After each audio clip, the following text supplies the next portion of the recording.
এই ভিডিওটা একটু দেখেন, হয়তোবা কারো কারো জীবনের সাথে আর এই ভিডিওর সাথে মিলে যাবে। কেমন আছো? হয়তো ভালো, আবার হয়তো ভালো না। তোমার জীবন সঙ্গী সে কেমন আছে?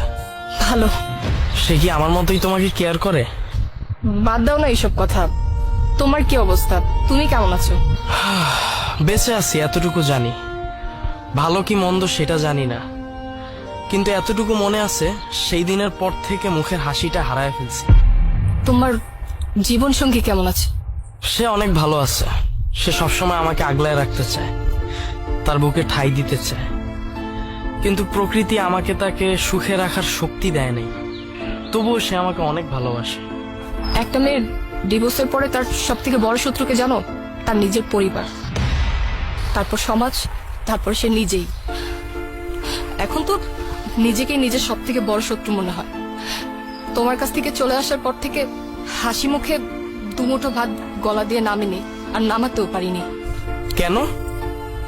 যার কাছে গেছিলা, যে তোমাকে আমার থেকে বেশি ভালোবাসা দিছিল, তার ঘরে উঠো নাই? আসলে ও একটা প্রতারক ছিল, বিভিন্ন মেয়েদের সাথে প্রেম করত, আর মেয়েদের সাথে প্রেম করে শারীরিক সম্পর্ক করাটাই ওর নেশা ছিল। ও একটা ফালতু ছেলে।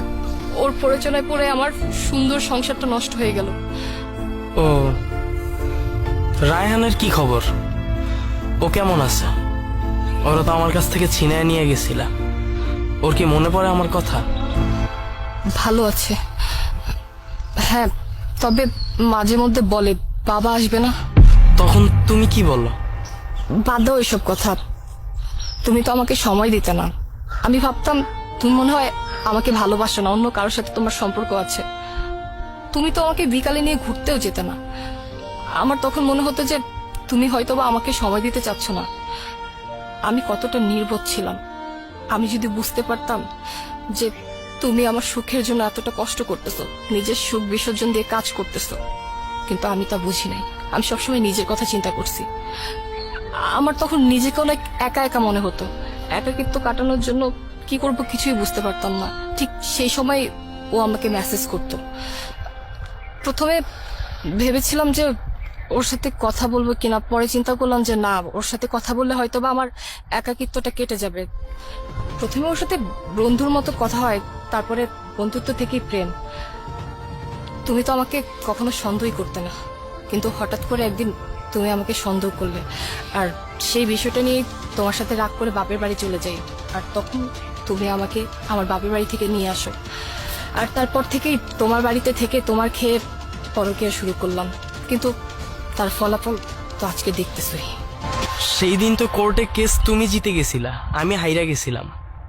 তোমার কাবিনের 5 লক্ষ টাকা তো আমি তোমাকে দিয়ে দিছিলাম। ওই টাকা দিয়ে যদি কিছু করতা, ছেলেটাকে নিয়ে তো ভালো থাকতা। উপরওয়ালা কাউকে ঠকায় না। সেদিন আমি জিতলেও উপরওয়ালার কাছে আমি হেরে গেছি। উপরওয়ালার বিচারে তোমার দেওয়া কাবিনের 5 লক্ষ টাকা নিয়ে রাসেল পালিয়েছে। রায়হান এখন কোন ক্লাসে পড়ে? ক্লাস 1-এ। স্কুলে ওর বাবার নাম কি দিছো? মুন্না। ও, থ্যাংক ইউ। মুন্না, আমাকে একটাবার সুযোগ দেওয়া যায় না? তুমি সেই সুযোগ হাতছাড়া করে ফেলছো।